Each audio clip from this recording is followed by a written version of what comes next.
Do we have our chat feature available?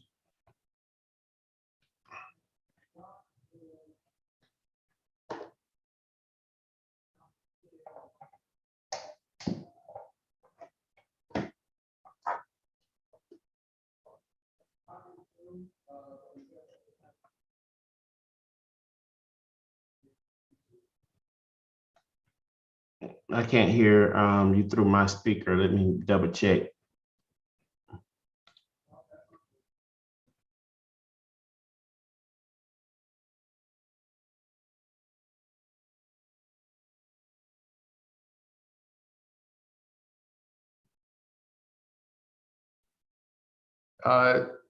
There we go. Yeah. So I asked Mark last week if we had to chat just in case people wanted to. We've got it through our YouTube feed, not through Zoom.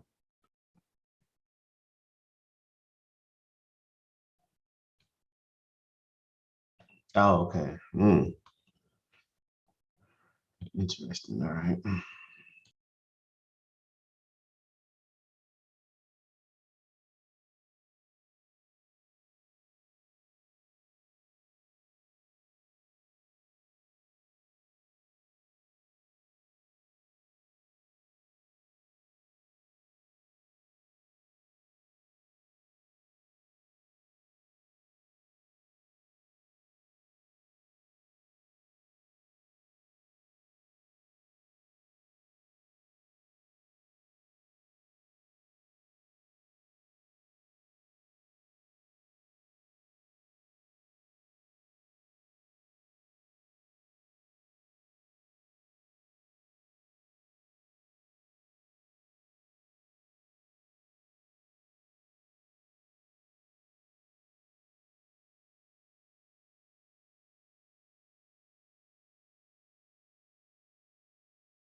Okay, Greg, it's 5:30. So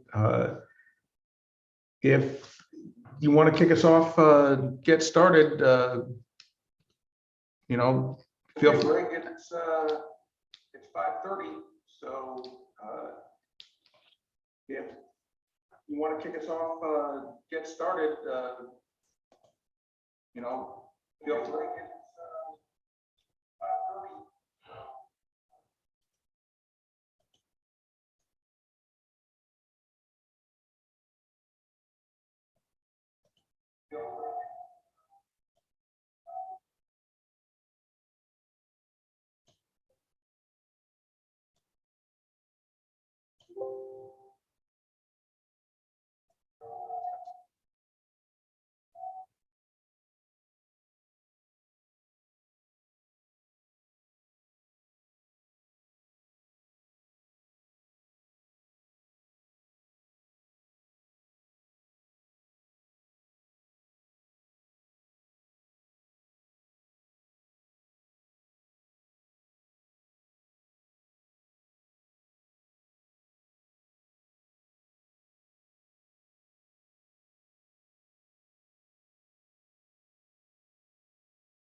Greg, can you hear me?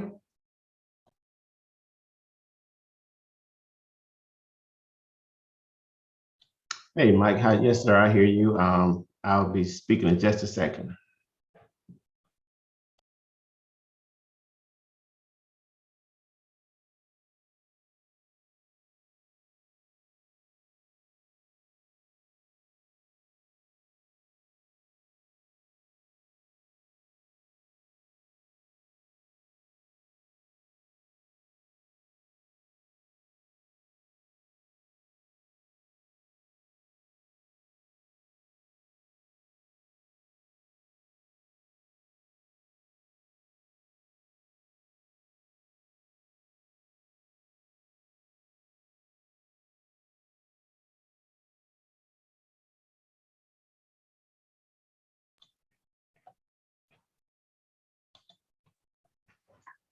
Hello, everyone. Welcome to today's public outreach session regarding the update of the Connect 2050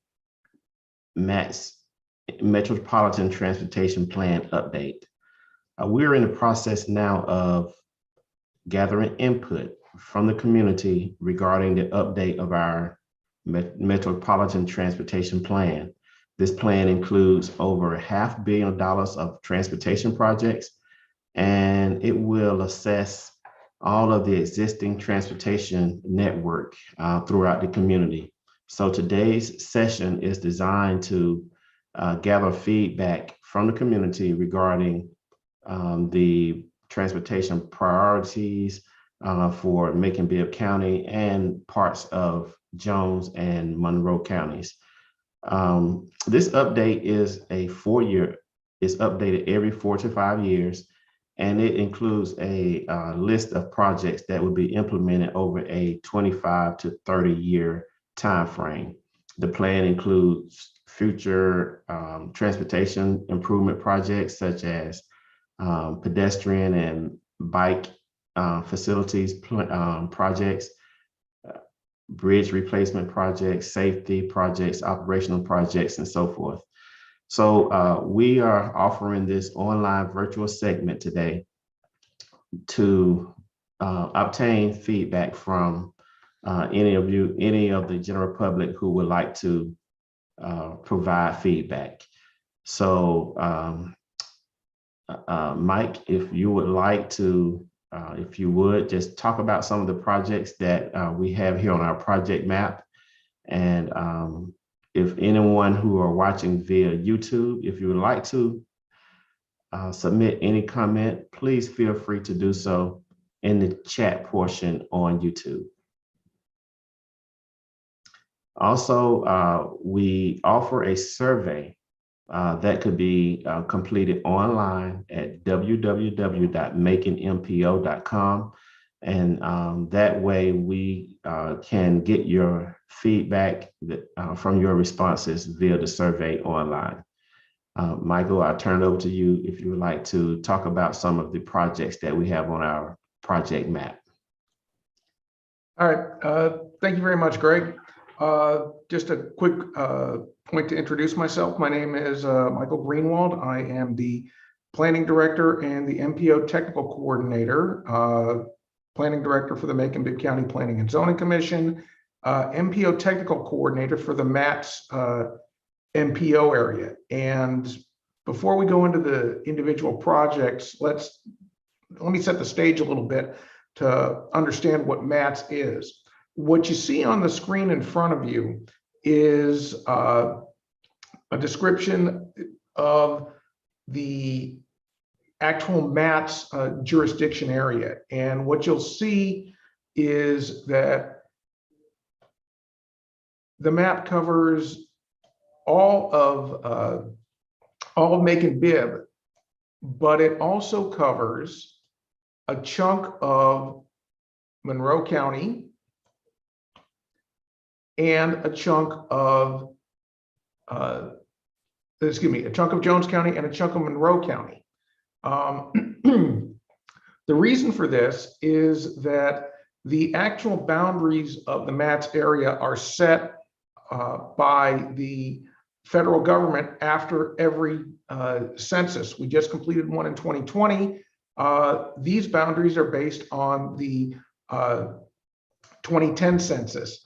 Takes the U.S. Census Bureau about 1.5 to 2 years to adjust the boundaries of the MPO planning areas after a census is done. So it may very well be that the boundaries change in sometime in 2022.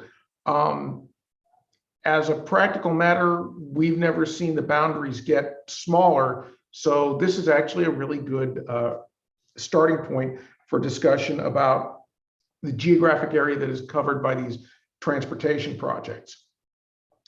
The whole purpose behind MATS is to provide a local environment for input and coordination on all federally sponsored transportation projects in a given geographic area. Today, we're going to be talking primarily about the role of road, bridge, pedestrian, and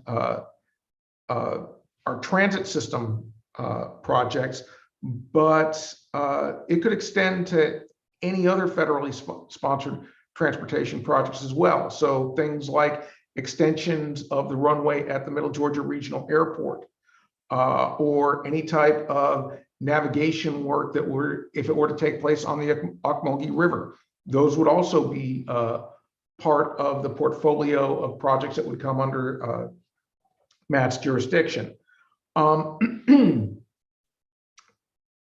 Turning back to what's being discussed on the map, what you see here is a list of all the federally sponsored road and bridge projects that are currently anticipated in the area. And this list goes from the current 2020 year all the way through to the planning horizon year, which is 2050, hence the name Connect 2050 for this research project.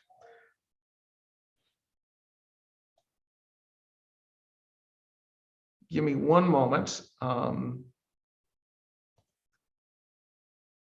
Greg, can you still hear me through YouTube?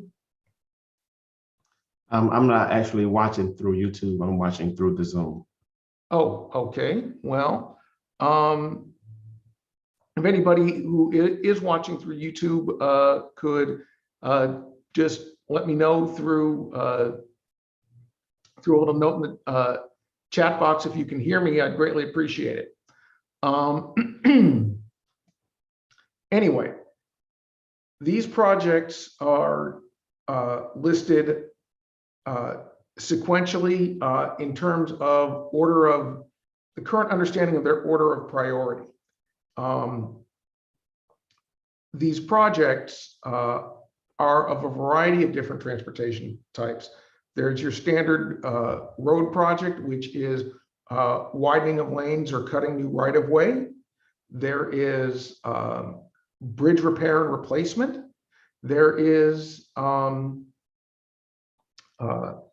there's actually several pedestrian projects, such as the idea of possibly creating a Bolingbroke bike loop out in the eastern side of Bibb, western side of Jones County, and the Bolingbroke bike loop that goes along Zebulon Road, up Bass, out New Forsyth, up to Bolingbroke, and then comes down Estes Road.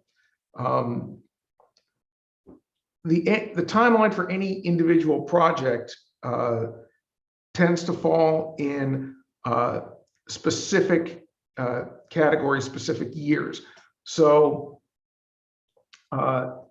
you'll notice how every single one of these projects, or most every single one of these projects, has a number on it.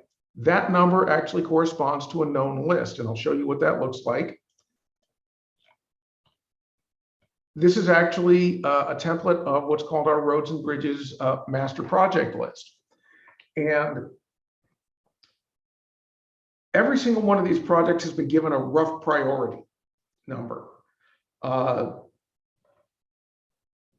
The first 12 projects are actually projects that are going on right now in Macon-Bibb. So either Macon-Bibb or in Jones County. One of them actually even connects down into Houston County. It's a bridge repair project. The idea is that these are projects that are already undergoing at GDOT. They're underway at GDOT. So we want to make sure that we get those finished first.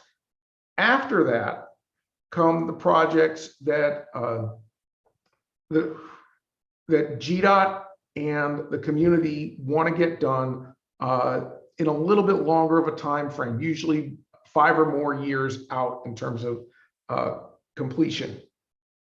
So what we're asking for people's advice on tonight is, A, if they think any of the projects that from project number 13 on through the end of the list need to be reprioritized, and B, if anybody has any ideas for projects that they would like us to entertain, to give us some feedback on that. To give you an idea of some things that we have already heard about from previous sessions of input over the last few years, we have projects, for example, down in out in Jones County that would be the expansion of State Route 49 from Griswoldville Road out to the Jones County, out to State Highway 18, which is in Jones County. This particular project was included in part because it may actually become part of something like a proposed Interstate 14 that was just included in the recently approved Infrastructure and Jobs Act that the president signed back on November 15th. So if we had a project that was kind of already on deck, but was pushed several years out, why not move that project into our main list and see if we can leverage that project in terms of the construction of the Interstate 14 project. We have some widening projects. One of the projects that we have heard about loud and clear from our colleagues both in Jones County and at the Middle Georgia Regional Commission is the inclusion of the Central Georgia Rail Trail. This has been something that has been talked about aspirationally for years. We think now is a good time to actually kind of have a more detailed discussion about it and put it on the main projects list. Again, every project that has a number on this map matches up to a corresponding number on this list. One of the things that we have to do with this particular list is we have to do what's called fiscal balancing. We have to make sure that we have enough anticipated revenue to cover the costs of this entire list of projects. With that in mind, we've done the fiscal balancing. We've asked GDOT for our anticipated revenue stream.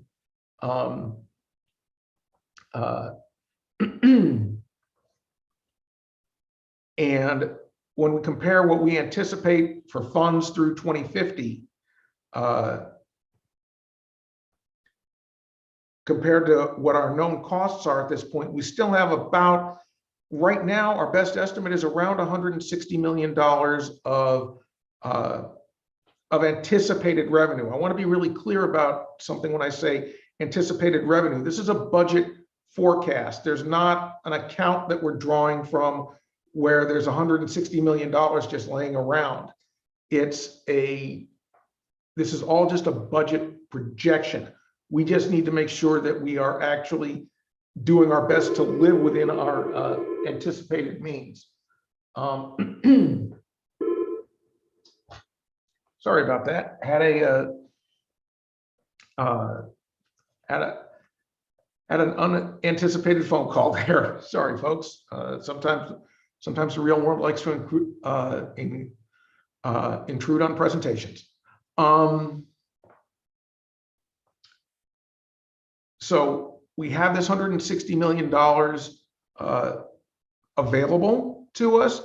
That money is for any number of different things. Projects that are cost overruns, new projects, expansion of existing projects.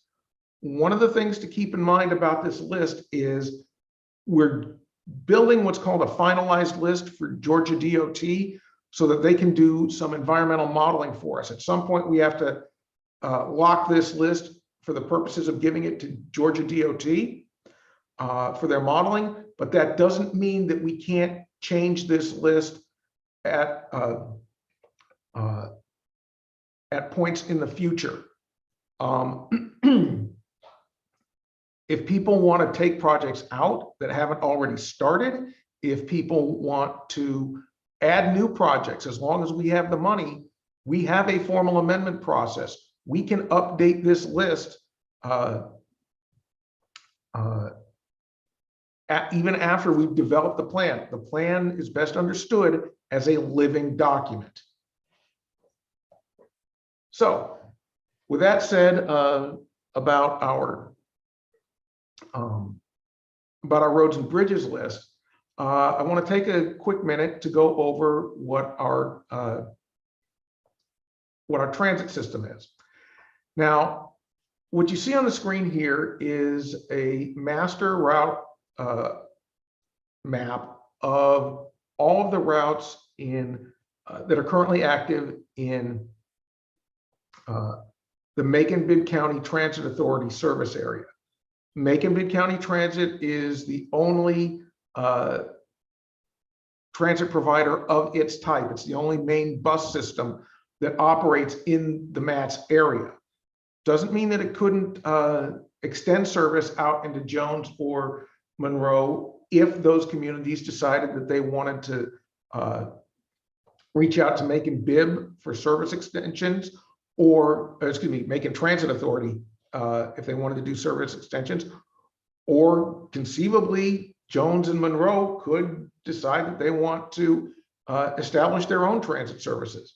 As it stands right now, Jones County operates through what's called a rural transit program that's run through the Middle Georgia Regional Commission. It's what's called a dial-a-ride, or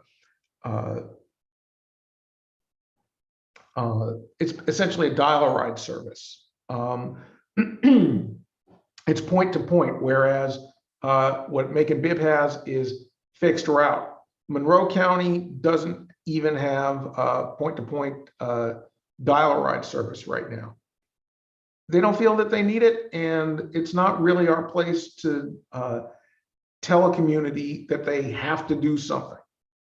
We're here to facilitate what a community wants to do, at least with regards to transportation policy. So what you're seeing on this map is, first of all, a set of 10 active routes that operate in the Macon-Bibb area. But you're also seeing one additional route down here called the South Bibb County Bus Route. And you'll note that it says it's under consideration. This is a new route that Macon Transit Authority is trying to establish. And this route would run from downtown. All the routes run start and end in downtown, but this one in particular would go down Broadway, down to Houston cut it over to, I'm not sure if that's Rocky Creek or not, but eventually it cuts over to, no, I think Rocky Creek is right here. Coming across the southbound I-75, and then it hits the major employers like Tyson, like Tractor Supply, FedEx, the new Amazon warehouse down there in that little bite down there. Then it comes back across, heads over to Kumo and Irving Paper, and then continues south to the airport. And then from the airport, further south, picks up Dean Baldwin and First Quality.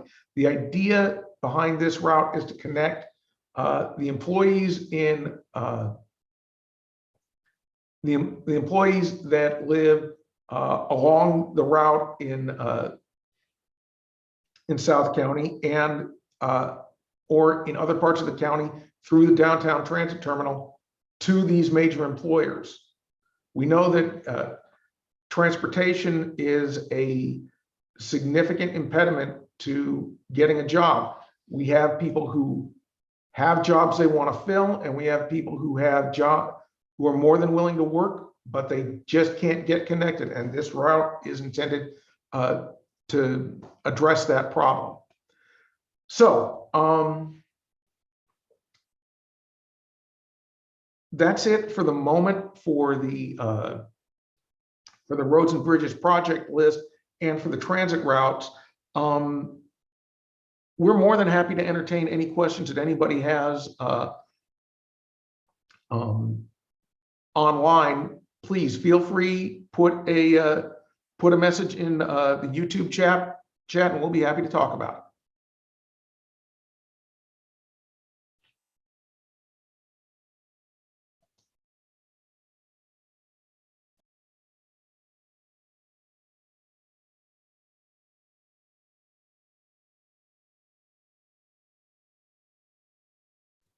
That's all I got for the moment, Greg.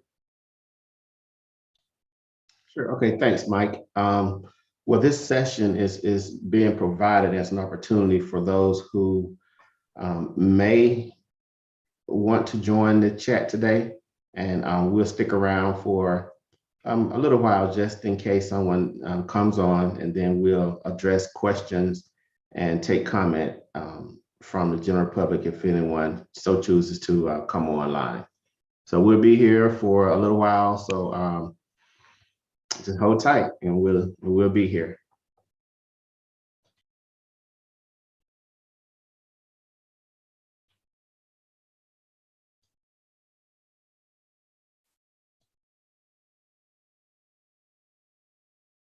What just happened there?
Well, rather than fill this with uncomfortable silence, let's actually take a minute to talk about some of the projects that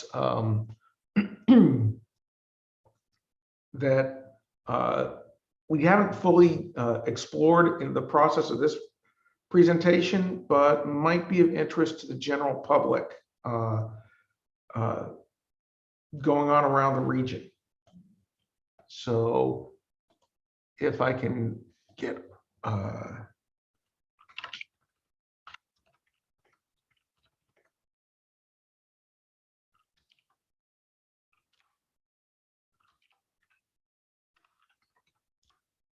see what we get here. Okay, whoop.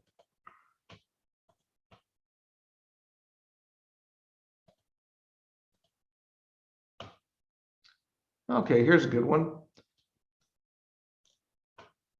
Middle Georgia Regional Airport.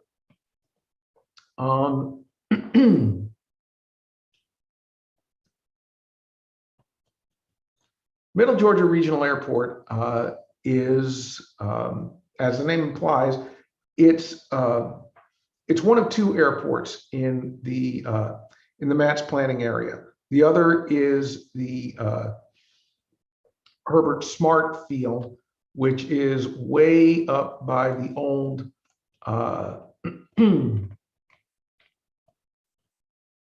way up here by the old Brown and Williamson plant. Now, what's of particular interest at the Middle Georgia Regional Airport is that the airport managers are actually trying to get the runway extended from the current length of 6,400 feet. They'd originally tried to get it extended out to 8,100, which would actually have brought it across Avondale Mill Road. And I think the initial cost for that project was somewhere around $25 million. Purpose behind the project is not so much to develop passenger service, although there is, starting to be some passenger service through Macon-Bibb,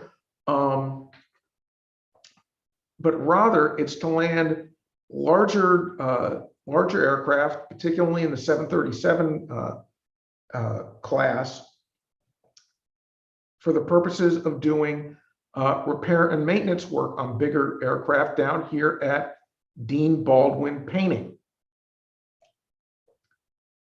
Dean Baldwin Painting is, as the name implies, it's an aircraft painting and servicing facility that came to Macon-Bibb a couple of years ago. Took over in the area down by the old Boeing plant, which I believe closed in or around 2017. The runway extension would allow heavier aircraft, which means bigger contracts, more jobs for Dean Baldwin Painting. Now, originally, the FAA had said that the 8,100 foot runway extension would have been approved, and at that point, Macon-Bibb Middle Georgia Regional Airport started planning for that extension at that length. Towards the mid to end of 2020, FAA came back and said, well, you know what? You don't really have the air traffic to justify an 8,100 foot extension. So we will authorize a 7,100 foot extension. So that's still, a significant extension, and it allows some of those heavier aircraft to come in and be serviced, but not the biggest of aircraft which is what we were really trying to go for. When we talked, when Middle Georgia Regional Airport talked with FAA about it, they asked, why did you cut us back on the runway extension, that we were planning for 8,100? They said, well, you don't have the traffic volumes to justify 8,100. Well, the whole purpose of extending the runway was to be able to get more and bigger aircraft that would justify an 8,100 foot runway. So it was kind of a catch-22. The long story short is that we're proceeding under the 7,100 foot extension right now. Could we consider going out beyond 8,100? Yes, but this goes back to that discussion about using federal funds. Federal funds are only authorized up to 7,100 feet. If we wanted to go out to 8,100, that would mean we wouldn't be able to use any additional federal funds for that extra 1,000 feet. We probably wouldn't be able to tap any state funds either, because if we can't get federal funds, the state usually is not going to put up what's called the matching funds, and that match can actually be pretty significant. So, for example, all those projects you saw on the road and bridges list, take a look at that. If you take a look at that price on any individual project. So, for example, phase 4 of I-1675, our best estimate on the cost right now is somewhere around, almost $149 million. Well, of that $149 million, 80% of that is covered by federal funds. Bringing that back to the discussion of the runway, different transportation modes, different federal rules and regulations, different priorities for the federal government, different projects have different levels of match. So where a road project is, 80% feds, 20% state and local, a runway extension is 95% federal, 5% state and local.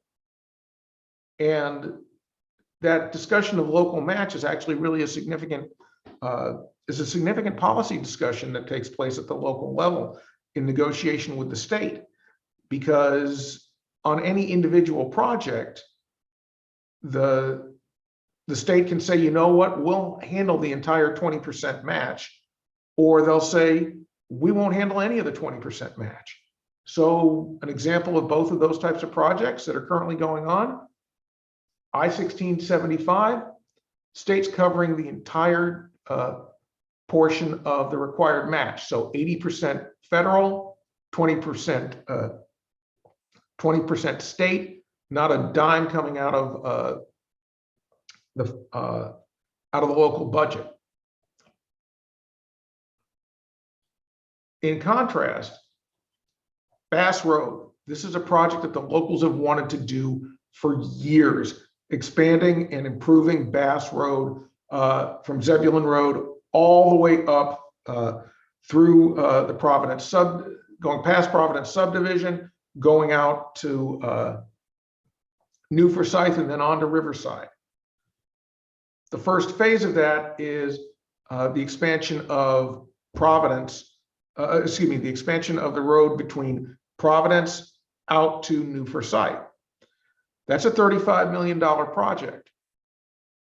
It's a $35 million project that GDOT doesn't see a state interest in. So in order to get the federal funding, the local Macon-Bibb County government has had to come up with the entire portion of that 20% match. So if it's a almost $36 million project right now, let me just blow that up a little bit so you can see it.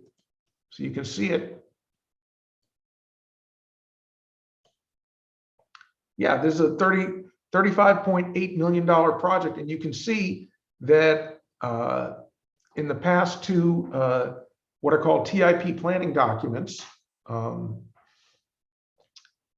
Macon-Bibb has had to come up with roughly a little over $7.4 million in order to meet the local match, meet the 20% match requirements in order to access the federal funds. So GDOT serves as the custodian for federal funds. So the way that the funding works is that the feds will give a certain dispersal out of the what's called the Highway Trust Fund, and that's the money for all the all federally eligible road and bridge projects in the state. And Georgia DOT decides what the priority is for the projects that are eligible for those funds.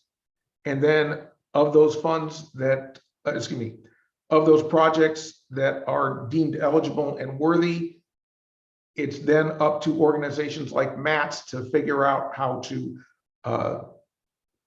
prioritize them, how to make sure that the that the match is met for those projects that are of specifically of local interest. This discussion about match actually brings up an important related question, which is, how do we get a project on this list? Well, that's where you come in as the general public. Some projects we know have to be done and they're eligible, and we can put them on the list as staff. Other projects, the public comes to us and says, hey, we want to do a particular project, and we'd really like to be able to get to use some of that federal funding for it. Either way, whether it's a project that the staff comes up with or a project that the general public comes up with, the project has to go through the MATS committee process. It has to be evaluated. It has to be voted on. Once that happens, the project can then be added to this list, and this list feeds into another list called the statewide transportation plan. Any project that takes place in a federally identified planning area has to be on a long-range transportation plan list in order to be included in a statewide transportation plan. If it's not on this, if it's not in the local plan, it can't go in the state plan. And if the state wants to do a project in a local area, it has to be on the local list. So the state, the feds, and the local government all have a vested interest in maintaining this list and maintaining it as accurately and as currently as possible. So this list that you're looking at here, this is for the roads and bridges projects. We will be developing a similar type of list of projects for the transit system. We will be developing a similar type of list for our airports going forward. A couple other things that we're going to be looking at, and these all feed back into that discussion that I was talking about with regards to the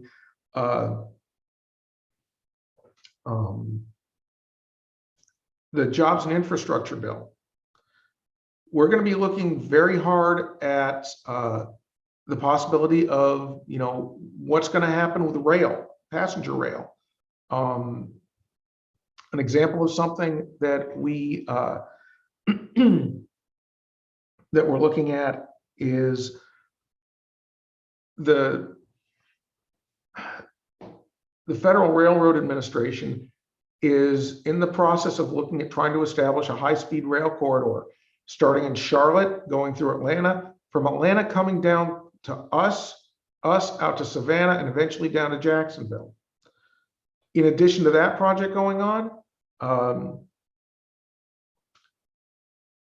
there is interest from Amtrak in terms of establishing rail service from Nashville to Atlanta, down to us, going out to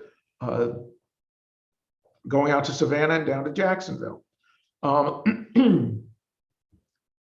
We've been talking about rail being reestablished in Macon ever since I moved here several years ago.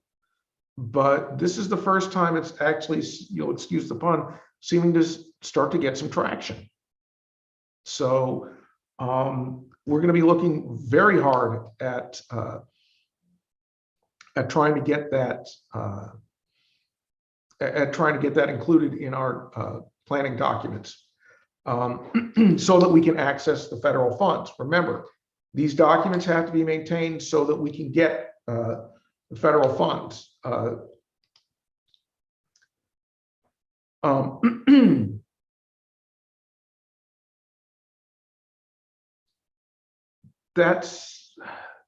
feel like I'm doing a lot of the talking at this point. You know, Greg, feel free to jump in and provide any insights or hit on any projects you think I've missed. I think you covered quite a few projects, Michael. I believe that, you know, we would want the community to know that, you know, we do have this project list available to be reviewed on the www.maconmpo.com website.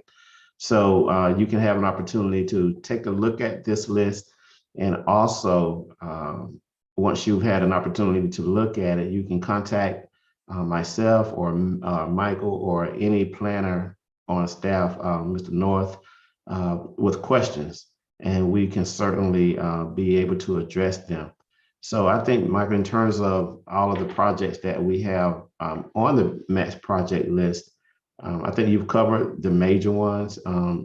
Like we mentioned earlier, a lot of them are dealing with bridge replacement projects, operational and safety projects, and we have some that are targeting the bicycle and pedestrian safety components of the roadways. So we definitely would like to encourage everyone who are resident of Macon-Bibb County, if you live in that southern portion of Jones County and also that area of Monroe County, to provide us the necessary feedback that we could use to consider in terms of updating the 2050 Metropolitan Transportation Plan. Go ahead, Mike. Oh yeah, I was just thinking that maybe we should show them where to find the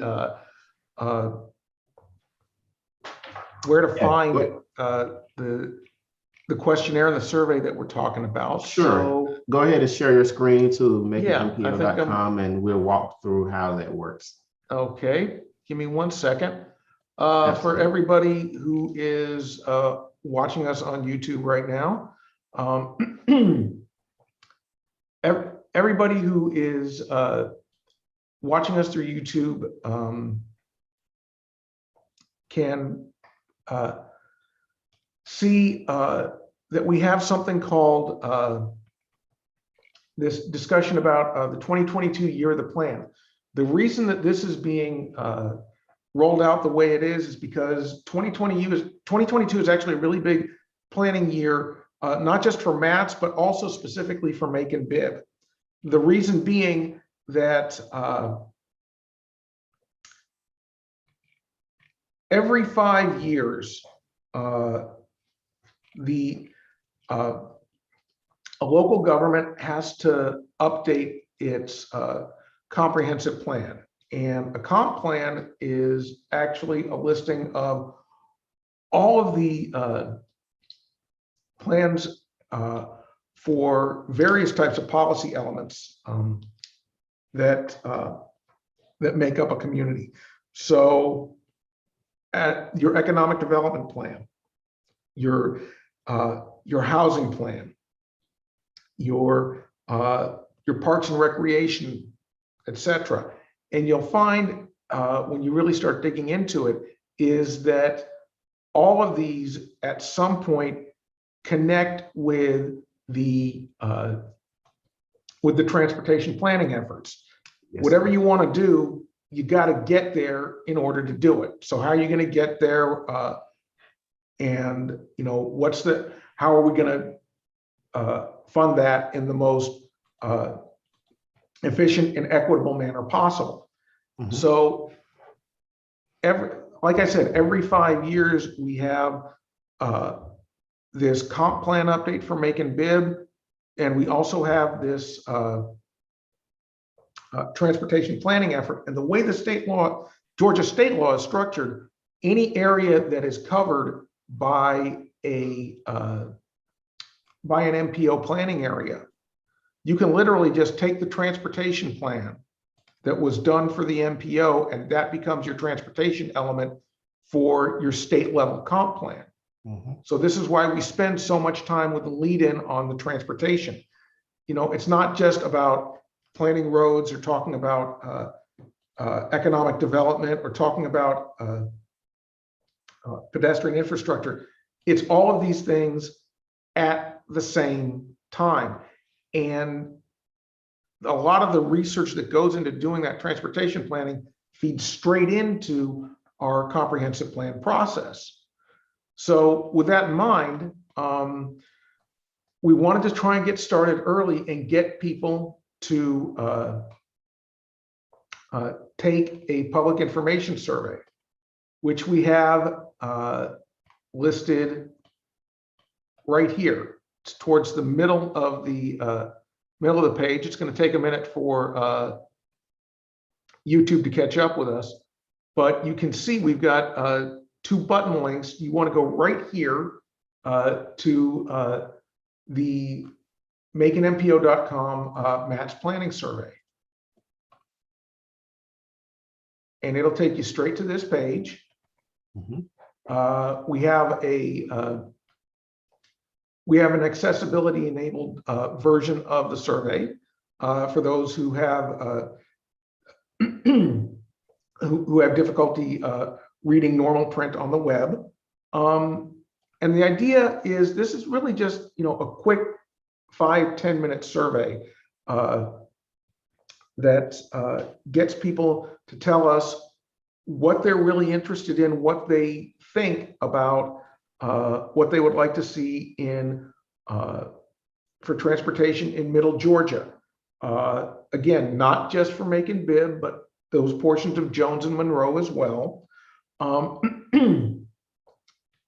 But really, this is your opportunity to tell us what you want to see and what you think. And we've already had a decent amount of response on these questionnaires. 65 of your neighbors have already answered this. We'd really love to get some more input. Now, technically, we're going to take what we have coming up on Wednesday, and that'll be our starting point. But we're not going to close the survey down just because of a particular arbitrary date. We want to hear more from you as we go into 2022, because just because the public survey closed for the transportation portion doesn't mean that there isn't the opportunity to say things, for the rest of the planning process. And that's going to, really start kicking off in full force in January and February. So think of this transportation survey, think of this whole discussion of transportation, not as a one-time project, but as the basis of a continuing, ongoing dialogue between us as staff and the elected officials and the community. You know, all the technical training and all the policy knowledge that we have, they're for naught if we're not focusing on the things that not just have to be done, but that you want us to be looking at.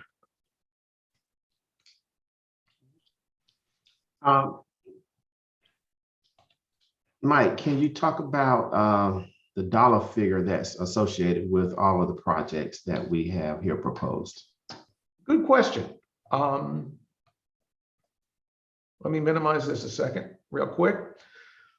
This actually comes back to something that we talked about the last time we did one of these plans. We did this back in the 2016, 2017 timeframe. Like I said, Yes. Has to be done every 5 years. The last time we did this project, the tagline was, how would you spend $1 billion? Because when we were looking at all of the transportation projects, just the roads and bridges stuff alone came up to, you know, well over 800, I think even over $900 million worth of projects. Right. So again, that's $900 million worth of projects over a 25 to 30 year planning horizon. But, you know, now it's, you know, the chains have moved. So it's now the 2050 planning horizon, but the total amount of money being discussed is still well over $700 million. Now, if you're asking yourself, hey, wait a minute, we had 900, how do we go down to, you know, 763 million and change? The answer is when a project gets started, it comes off this list. Right. All right.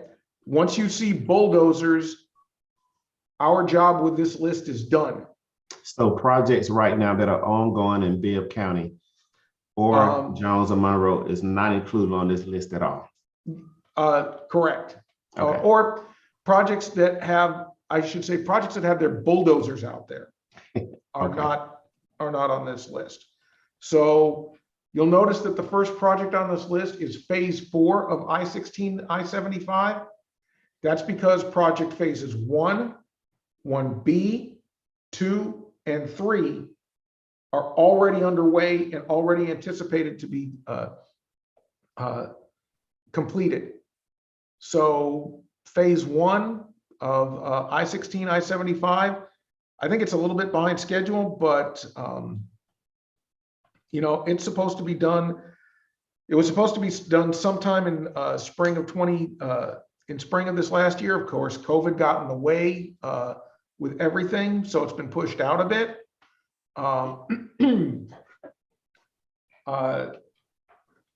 I-16, I-75 phase 4, this stretch that goes from eastbound on Walnut Creek on I-16 from the I-75 interchange down to Walnut Creek. That's not really anticipated to get done until, I'd say, 2026 at the earliest. Okay. If you really have an interest in going way down into the weeds, and to be fair, I don't necessarily advise doing this, but just for the sake of complete transparency, I'll show you it. GDOT keeps all of the details about their projects on the website, on their website. So for example, they have a project number.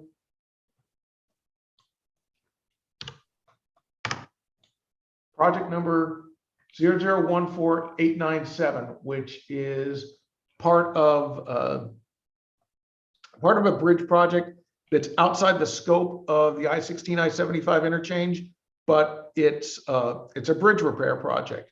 Mm-hmm. So to give you an idea, we have a quick, you know, one line description of what it is here, but and it's just over $10 million. excuse me, it's just over $12 million. But to give you an idea of what type of details GDOT has, I will show you what the GDOT website looks like. And let me give it a minute in order for the YouTube feed to catch up with us. Okay. And it should be coming up momentarily. Yep, there it is. This is the website through GDOT, and it tells you everything you want to know about this particular project.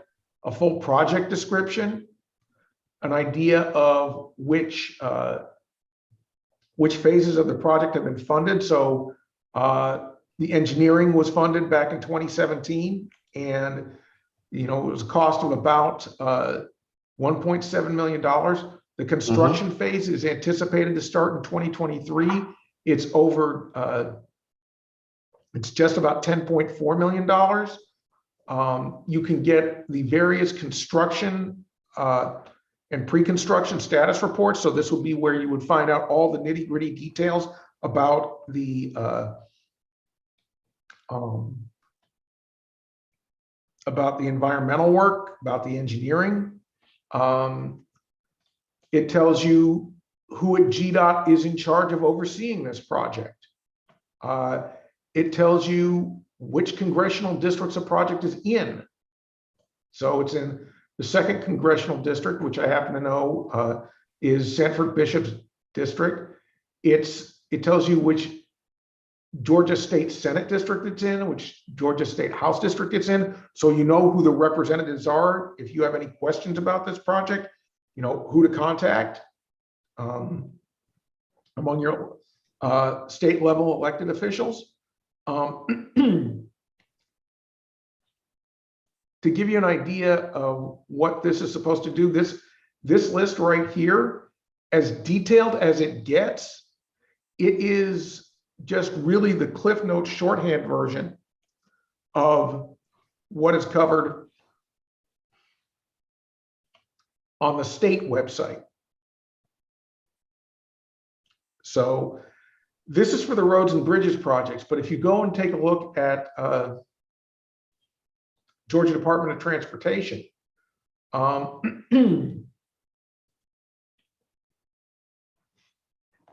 their main website has information on all of the different categories of projects that they have jurisdiction over. Problem is, it's organized at the state level. Okay. Our job is to organize it at a more local, user-friendly level. Right, because I was going to ask, so what's on GDOT's site is nothing that we organize here on our end. Okay.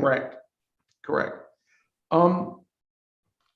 Greg, as I'm sitting here thinking about this discussion about all the projects, there's an aspect that we haven't talked about yet, okay, and maybe you can shed a little bit of light on it. The discussions about performance measures. I mean, I can kick it off a little bit. I haven't dove too deep into the performance measures as of yet to see what's different from the last update. So if you could start that off, that would be great. And okay, I'll see if there's anything that I can share during the discussion.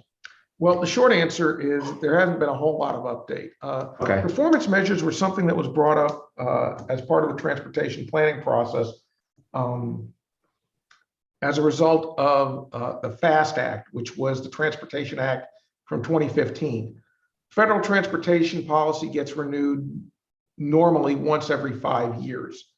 So you'll kind of notice a theme that's going on in the discussions about planning and policy. It's a 5-year cycle.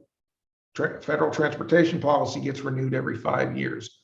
Our regional transportation plan for our planning area, renewed every 5 years.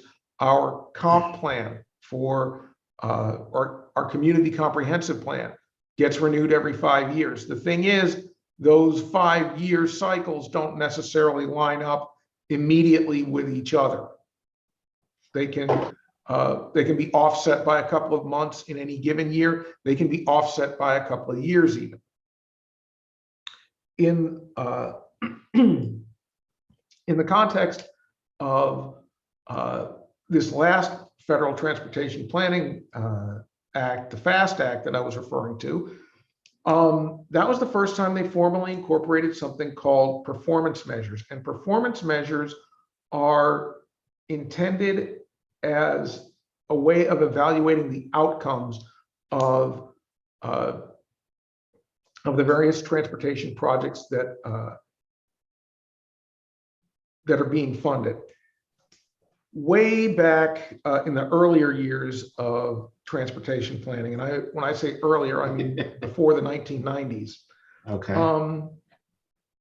Transportation planning was treated at the regional level kind of like going to visit Santa Claus at the mall.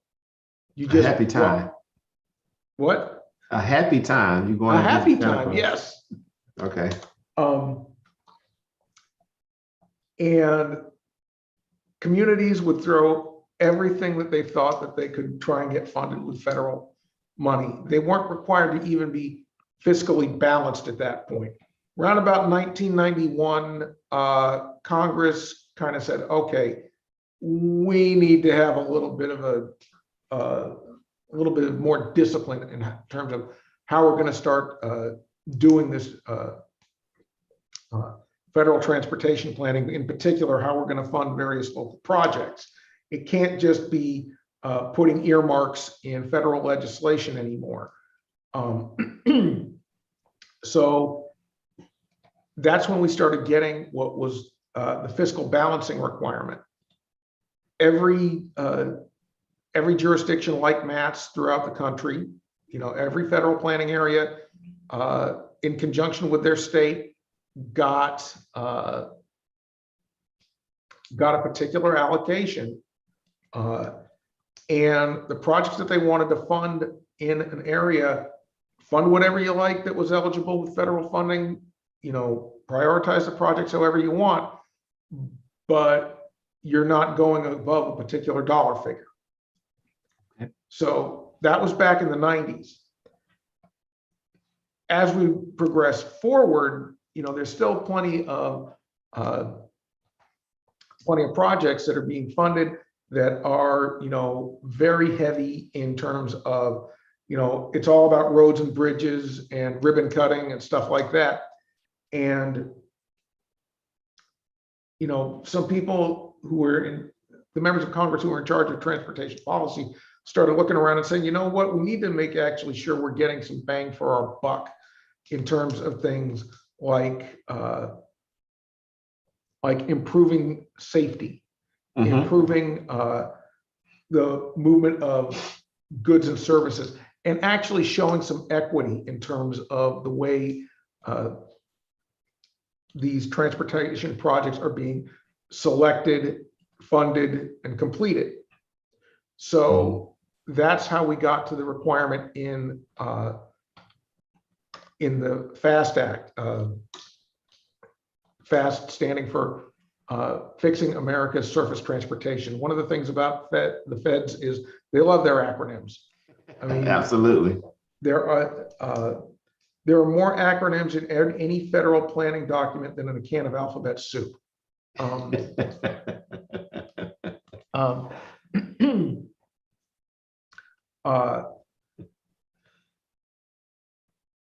Anyway, as a result of the FAST Act, we, meaning Matt, got tasked with, in conjunction with the state, with doing something called evaluation of performance measures.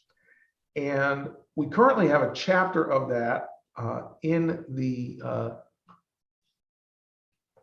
our current long-range transportation plan, and I will be happy to bring up a copy of that to show people really quick.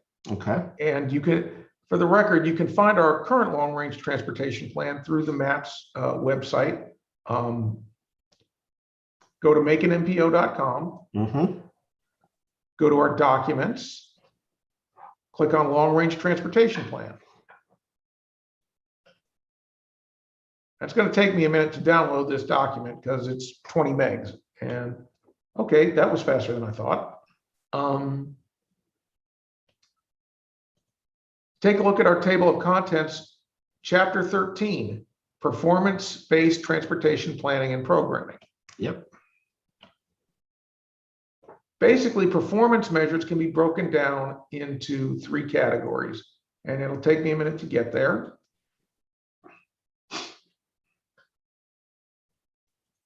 See where I am now.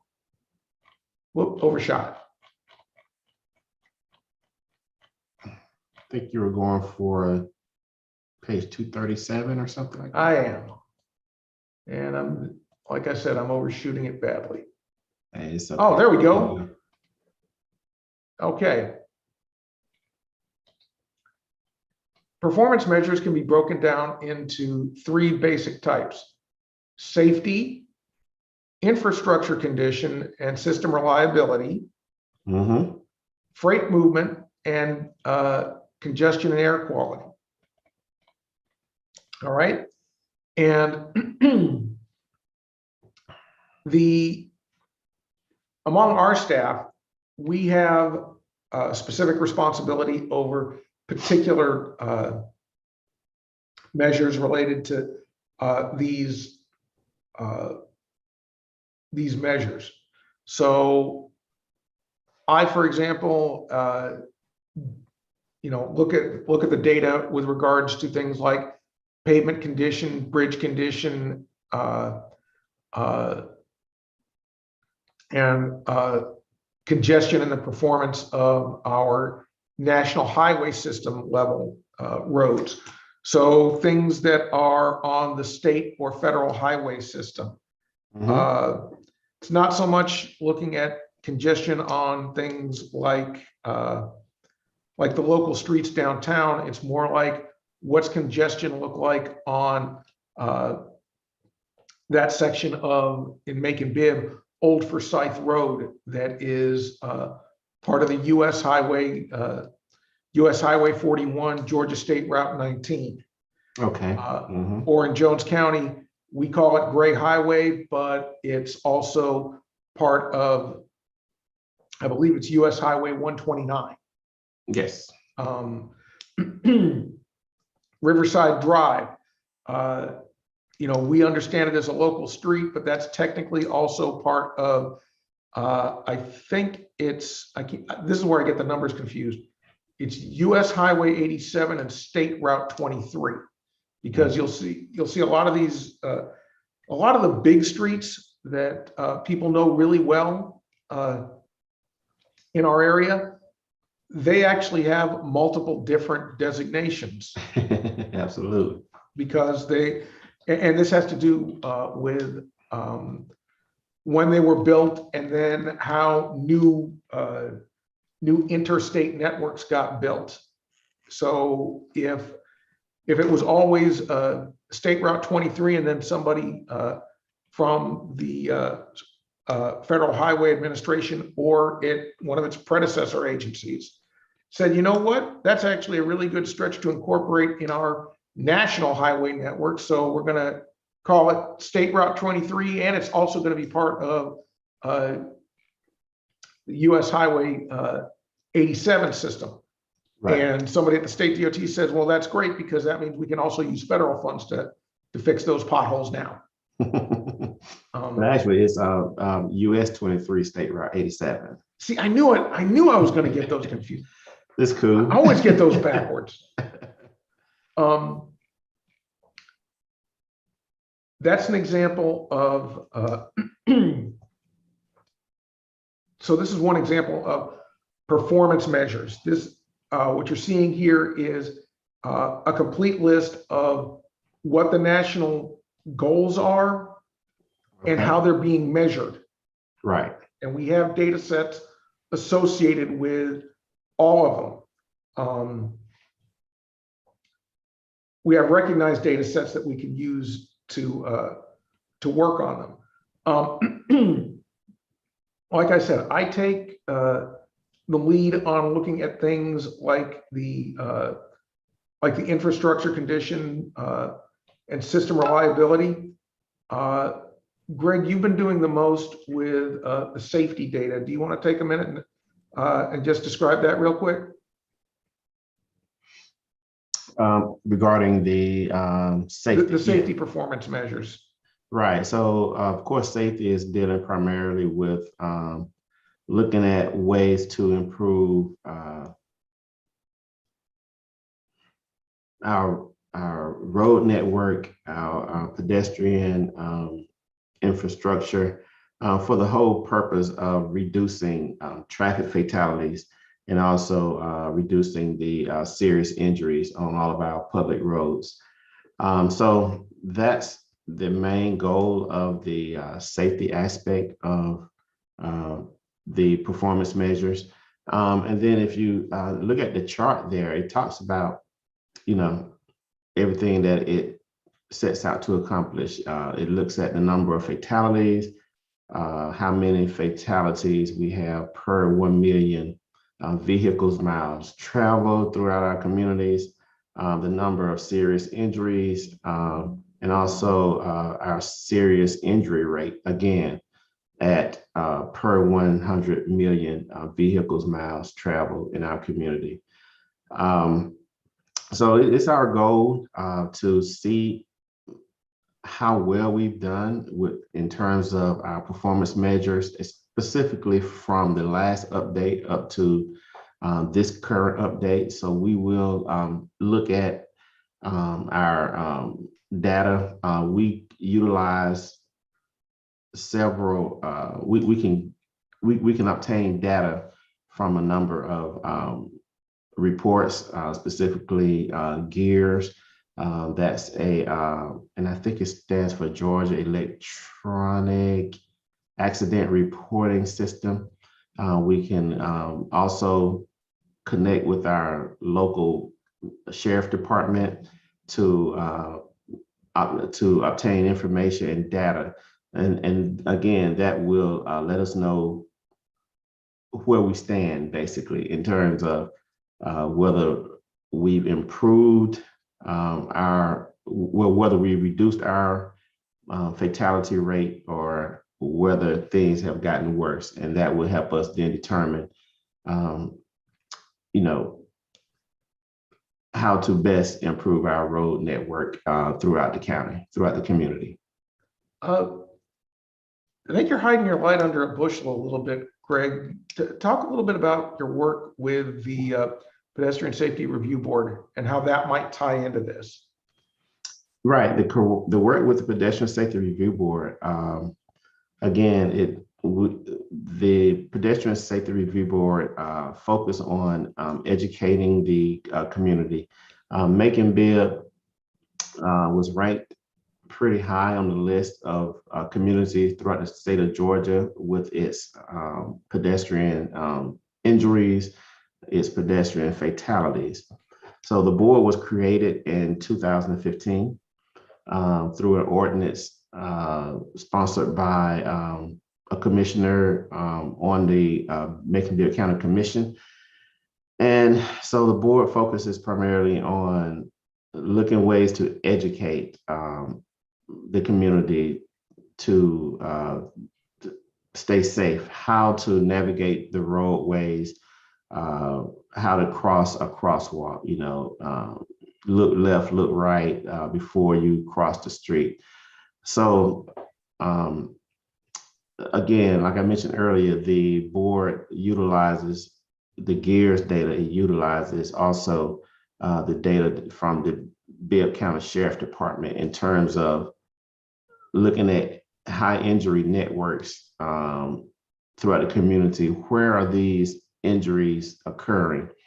And if there's a concentrated area where a lot of pedestrian fatalities are occurring, then the Pedestrian Safety Review Board, take a serious look at those areas, along with our engineering department, and make recommendations to our state officials. Look, we are experiencing a lot of pedestrian fatalities on this road. We are experiencing a lot of pedestrian fatalities on that road.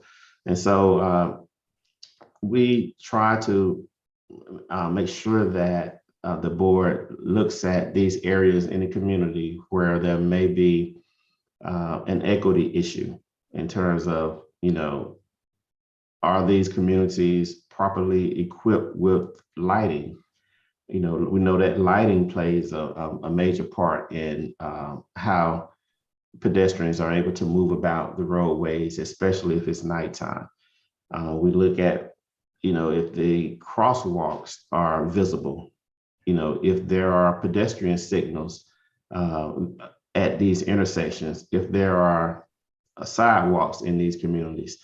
So the Pedestrian Safety Review Board tries to look at the equity issue and make sure that all of the communities are equipped with pedestrian infrastructure so that pedestrians can move about the community in a safe and efficient way. Macon-Bibb also became a Vision Zero city, where the whole goal is to reduce the number of pedestrian fatalities to zero by the year 2040. In an effort to achieve that, the Macon-Bibb will look at adopting the safe system approach to help accomplish Vision Zero by the year 2040. I think I'm kind of noticing something, a kind of complementary effort on these, with regards to these safety performance measures and the Pedestrian Safety Review Board. The analysis of the safety data is the reactive evaluation part. And, that's just the way things are. It takes a minute to get the data to see if something is working. Mm-hmm. In contrast to that,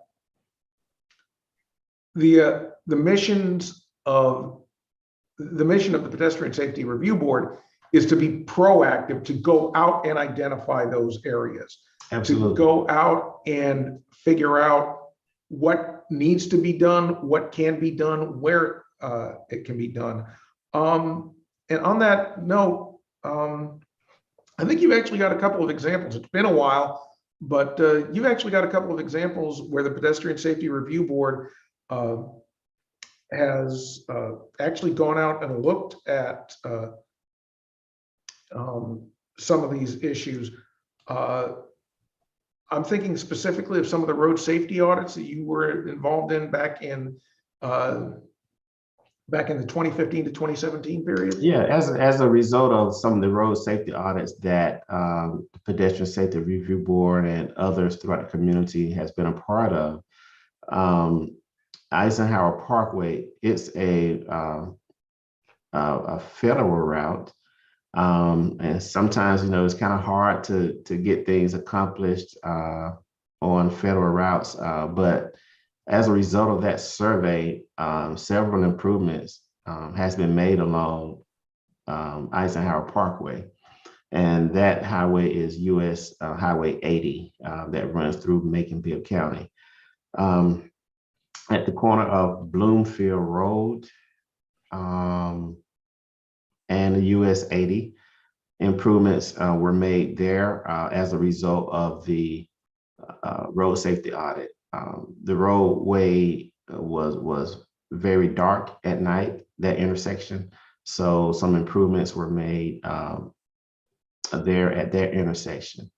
And if you're traveling east along Eisenhower Parkway, you get to the intersection. I can't think of the name of the road at the moment. What's around there? Give me 1 second here. Oglesby Place, that's what it is. If you get to the intersection of Oglesby Place and US 80, improvements were made there. There weren't any pedestrian signals there. So there's been some installation of pedestrian signals at that intersection. There's been some striping redone at that intersection. And then if you continue traveling along Eisenhower Parkway, traveling east, and you cross Interstate 75, there's Macon Housing Authority property there on both sides of the roadways. So major improvement was done there. And I think there was a pedestrian incident there. I can't remember if it was an injury or an actual fatality, but in that particular area, you have children who runs from one side of US 80 Eisenhower Parkway to the other side. And so the improvement there was the installation of a hawk system where if someone wanted to cross, they can press the button. Lights would start flashing to alert the driver that someone is trying to cross the street there. And if the driver is aware of what that means, then the driver should come to a stop and allow the pedestrian to cross the road. And again, that takes educating the community on what these particular safety measures are in our community. So those are some examples that I can think of now that we've been able to implement in Macon-Bibb County. There are several others, and there are more to come. So. Yeah, I was also thinking about the one out on Gray Highway. That's I don't think it's as far along as what's been achieved on Eisenhower. Which one on Gray Highway? I thought there was a road safety audit that was done on Gray Highway. Yeah, road safety audit was done on Gray Highway, but there hasn't been anything done. Yeah, as a result of that particular road safety audit. Yeah, I guess the point that I was trying to make is that Eisenhower is an example of something that has been done as a result of this process. Mm-hmm. Gray Highway is an example of the next thing that we're looking at. Right, and unfortunately, those are the roadways in the community where we experience a lot of pedestrian fatalities on some of the major roads, state routes, Gray Highway, State Route 247, Pionono, also US 80. Those are some of the major roads in the community where, unfortunately, a lot of pedestrian fatalities are occurring. So the Pedestrian Safety Review Board, we are working close with the Macon-Bibb County Commission, also the mayor's office, and making sure that we reach, our state representatives that we elected to serve us at the state capitol. So the mayor is on board with supporting the Pedestrian Safety Review Board. There's also some funding in the budget for pedestrian safety. So I think Pedestrian Safety Review Board is, like you mentioned earlier, being proactive in ways to try to educate the public as much as the board can to ensure that all of the citizens in the community are educated. I'm intrigued by this. I know the details, but I think it'd be useful to have the discussion, because have a discussion about what the Pedestrian Safety Review Board is in terms of the way it's constituted, because you'll recall that we were talking earlier about the types of, about how we get projects onto that long-range transportation project list, and that it requires engagement of the public in the policy-making process. And the Pedestrian Safety Review Board is a tangible example of that, in the same way Matt's is, but I think the Pedestrian Safety Review Board is actually a little bit higher profile. I'm going to feed you a little bit of a leading question. Pedestrian Safety Review Board, that's not just the technical staff, is it? No, the review board is made up of technical staff, also has citizen representation on the board as well. Yeah, and is it individual citizens or specific specific interest groups? Just individual citizens. Mhm. So Bike Walk Macon, I thought Bike Walk Macon was part of that group as well, aren't they? Yeah, Bike Walk Macon has a spot on the board. So that's part of the technical that we talked about. But in terms of just a regular citizens, a citizen can serve on the board who doesn't have, who's not, connected with any Okay. specialized group. Okay. And PSRB also has input and participation from the elected officials you were mentioning earlier, right? You've got members of the Macon-Bibb County Board of Commissioners that sit Right. on the You pedestrian have safety members review from board. the Macon-Bibb Board of Commission, the Health Department, the mayor staff, technical staff. So yeah, so the board is made up of. I'm sorry, that's something got in my eye, but the board is made up. It's a diverse board that is made up of individuals from throughout the community in terms of representing, various groups around the community and open to a citizen at large. Okay. Okay. So that's an example of how, we try and address performance measures with regards to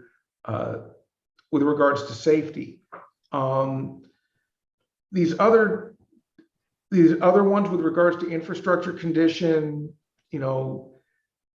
these are pretty esoteric, and for the purposes of not boring anyone to death, I will be happy to show anyone who wants to see where this data comes from, how to get it. But it's really a way down in the weeds exercise. The way I like to describe these types of discussions is, can I explain it? Yes. Can I explain it in 2 minutes? No.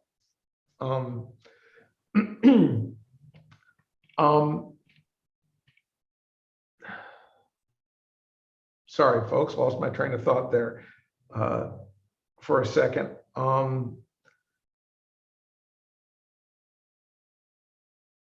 These performance measures are, first of all, the specific targets for them are set by the Georgia State DOT.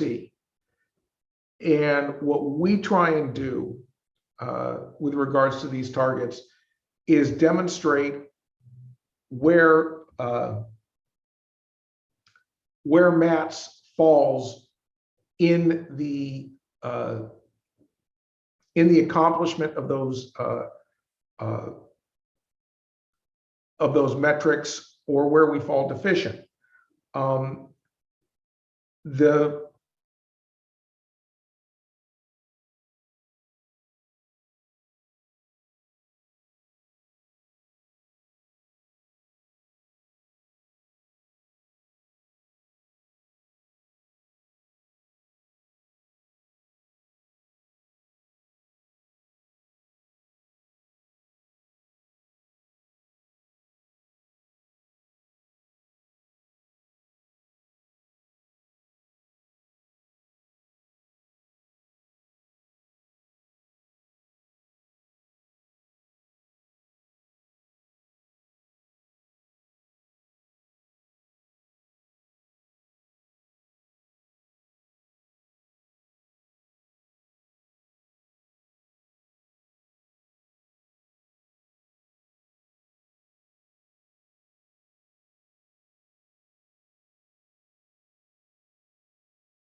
What happened?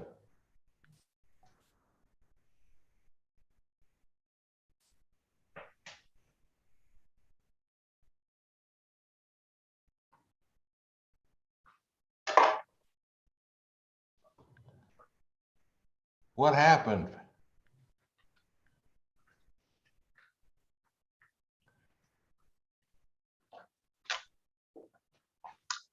I have no idea what just happened.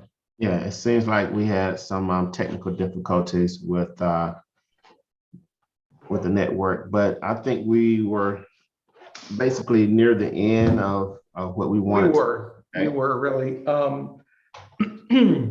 The last thing that I was just going to say on that discussion about performance measures was that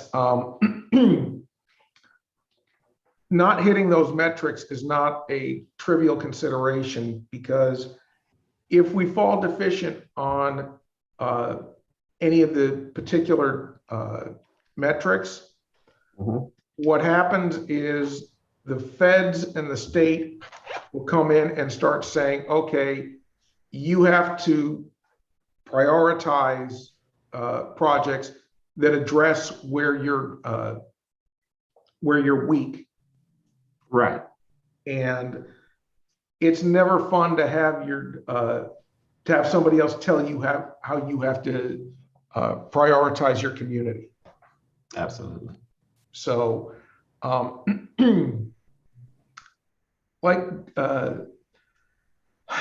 that's why we're doing these planning documents. That's why we're trying to engage the public. This is why we're trying to, it's basically the central Georgia area covered by maps, that portion of Macon-Bibb, that portion of Jones, that portion of Monroe.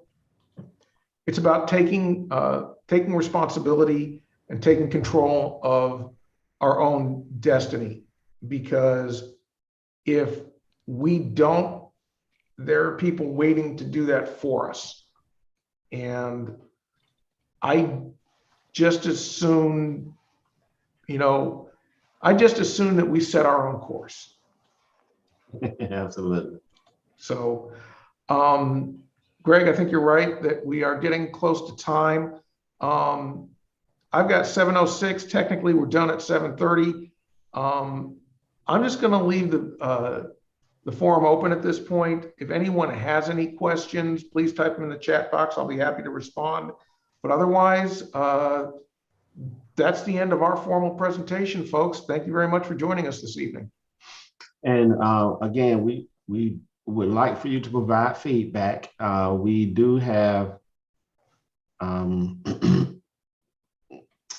4 more public involvement outreach sessions remaining. We have one, which is Tuesday, December 7th from 2 to 4 o'clock p.m. at the Elaine Lucas Senior Center, and that's located at 132 Willie Smoky Glover Drive. We have another outreach session on Wednesday, December 8th from 2 to 4 p.m. at the Bloomfield Gilead Community Center, and that's 1931 Rocky Creek Road, Macon, Georgia. On Thursday, we will head out to Lake Tobosoffke at the Sandy Beach Pavilion, 6680 Mosley Dixon Road, and that will be from 5:30 p.m. until 7:30 p.m. And then on Monday, we will visit the Macon Area GDOT office at 4499 Riverside Drive from 2 to 4 p.m. So we would like to encourage you all to come out, and if you want to meet in person, but we understand if you don't. We do have the survey available for you at www.maconmpo.com. All right. Thanks very much to everyone who showed an interest today, and we hope to see you out there soon. Have a good night. You all have a great night. Thank you.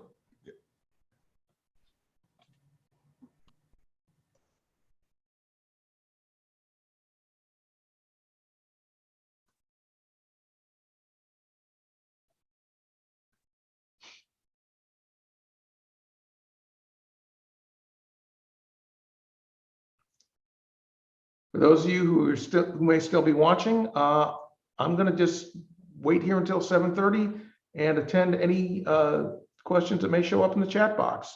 So feel free to reach out.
Take it easy.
All right, ladies and gentlemen, thank you very much for attending the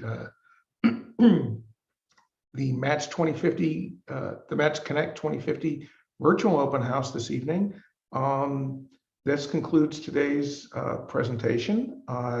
If you have any questions or additional comments, please feel free to email us at or email me personally at mgreenwald@mbpz.org. M green like the color, WALD at mbpz.org. And please, of course, also do us a favor and take the survey, the Connect 2050 Planning Survey. You can find the link right here.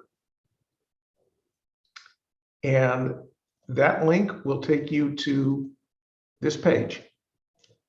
Thank you very much, and we look forward to hearing from you. Have a good evening.